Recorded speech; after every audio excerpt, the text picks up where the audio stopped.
నమస్తే అందరికి episode 2 of Jangaon last వీడియోలో చూసుంటారు కదా. ఈ వీడియో తీస్తున్నప్పుడు నా ఫోన్ ఎక్కడ పడిపోతుందా నాకు భయం అనిపించింది. నాలో ఉన్న క్రియేటివిటీ మొత్తం బయటికి తీస్తా, నా తడాక చూపిస్తా. ఫ్రెండ్స్ తో లాంగ్ డ్రైవ్ పోతే ఎంత మజా వస్తది కదా.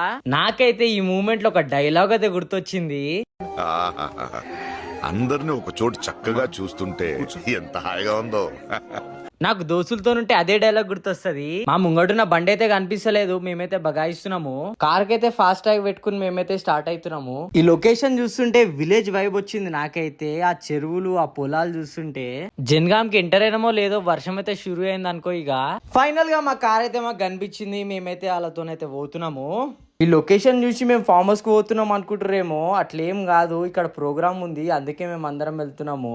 ఇక్కడ నుంచి ఏమైతుందా అని స్టే ట్యూన్. ఈ వీడియో ఎండ్ దాకా చూడండి, మీకు అర్థమైతుంది. ఫైనల్ గా మా డెస్టినేషన్ కి అయితే మేము వచ్చేసినాం. పొద్దుగాల నుంచి మా బాయ్స్ అయితే కూర్చురు, వాళ్ళ కోసం అయితే డోర్ తీసిన. ఇక సామాన్లు కూడా కార్లు ఉన్నాయి కదా, అవి కూడా తీసేస్తాం. ఇక ఈ వీడియో ఇక్కడతోనైతే ఎండ్ కాలేదు, పార్ట్ 3 ఉంది. Stay tune. పెద్ద ప్లానింగే